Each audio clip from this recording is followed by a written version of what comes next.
Hi, I'm Randy Robison. This is Life Today TV. I'm here with the author of Like Yourself, Love Your Life, and the co-host of the TV show My New Day. Audrey, how are you doing? This is Audrey Meisner. I am so happy to be here with you, Randy, and I love this whole ministry. So being here is such an honor. Thank you. We're glad to have you. Thank you. You guys are repeat guests. Yes, that means you must have liked us the first time. That's what I'm thinking. How long was it? 6 years in between? Yeah.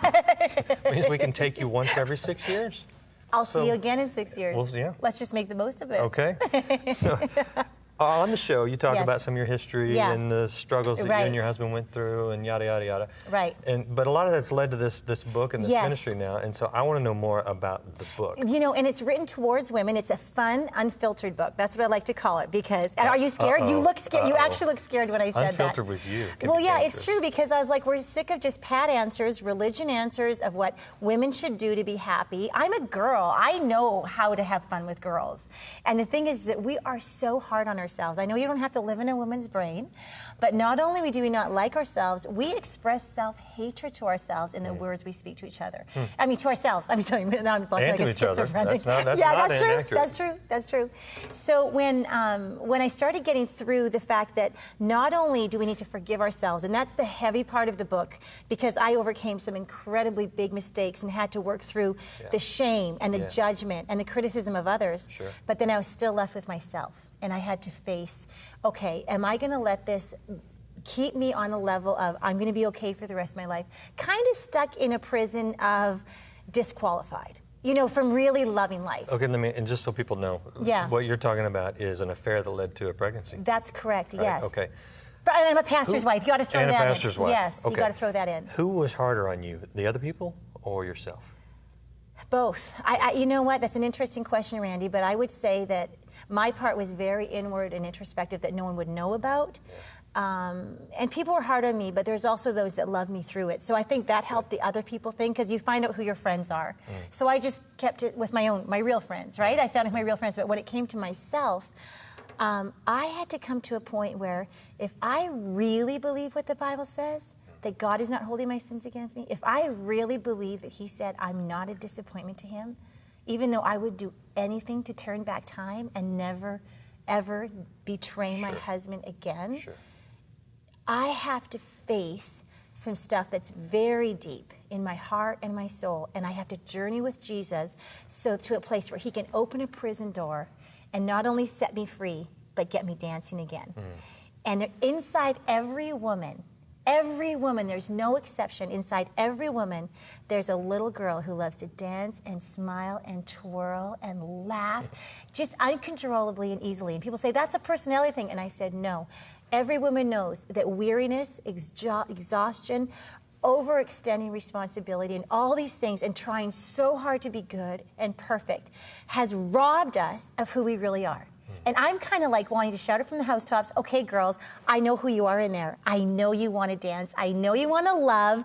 And I know you want to be silly again. There's this silly part that God's saying, I want you to know my smile so that we can love our life, not just exist through our life. Like, we see too many people getting through their Christian life. They're okay, but they're not contagious. Yeah. You know, like people don't walk by and say, well, I want to have some of that, you know, and I want to say, hey, if Jesus really loves us, we get to be free, not just clean, but free. The skeptic might say, you know, all this external happiness and outward, it's just a cover for the inward junk. Right. Right? But, or it's a defense mechanism or something like that. Could be, yeah.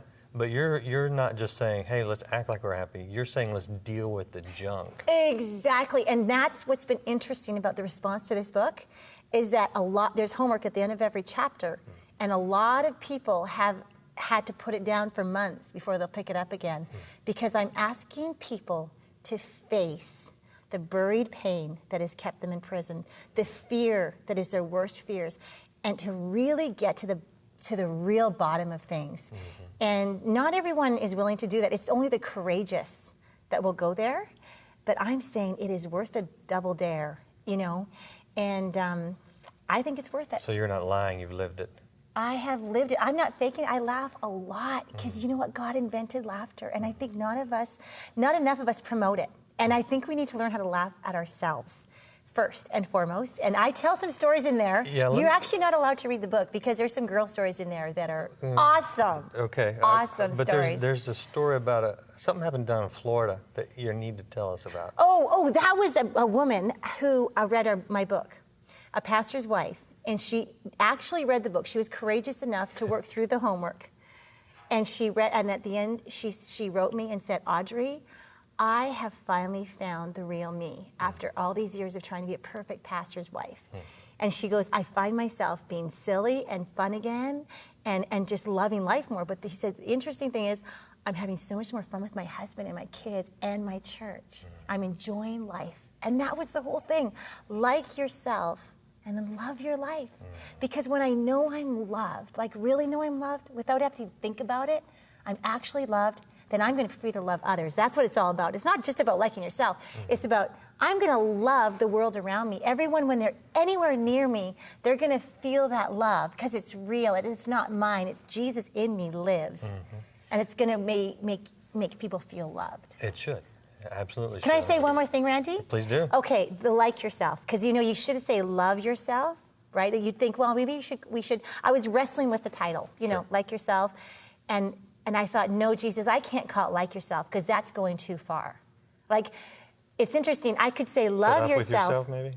Well, I could say love yourself, but it's different than like. Because you ever heard parents say, I love my kids right now, but I don't really like them. Oh, okay. You know what I'm saying? I hear you. Because when you like someone, you actually want to hang out with them. Right? Good point. Yeah. When I like someone, it's because they're not disappointing me and they just want to be with me. Right.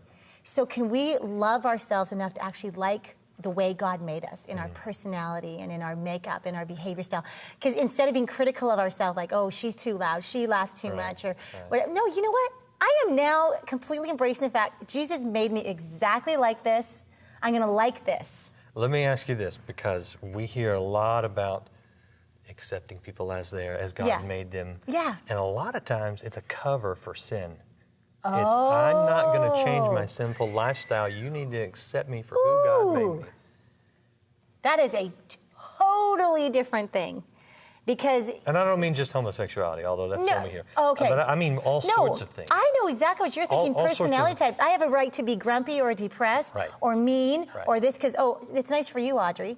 But I really believe, and there's things that I have to work on, like patience and some of those things that are not naturally my personality type.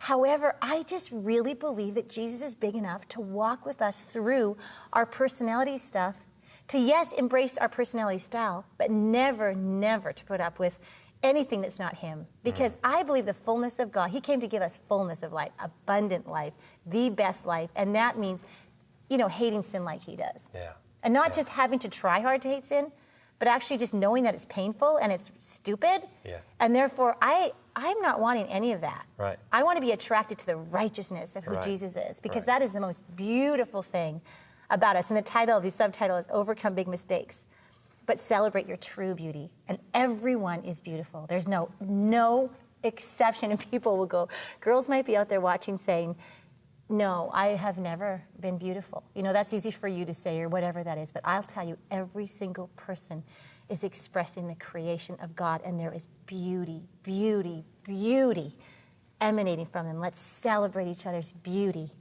Instead of cutting each other out, just love each other the way God called us to. Doesn't get much better than that. Jesus is good. If people want to follow you more, watch some of your shows. Yes, mynewday.tv. mynewday.tv. Be sure to check it out. Check out Audrey's book as well. It's got to make you smile. I mean, how can you write a book that doesn't have a few smiles in it, right? Oh, yeah. Okay. They'll have some good laughs, actually, in that one. Okay. Yeah, I didn't share those. Okay. Well, we'll save it for the book. Yes. So check out the book. And check out Bob and Audrey Meisner when they're on Life Today. That's at lifetoday.org. Thank you for being with me. I loved it, Randy. You're a great guy.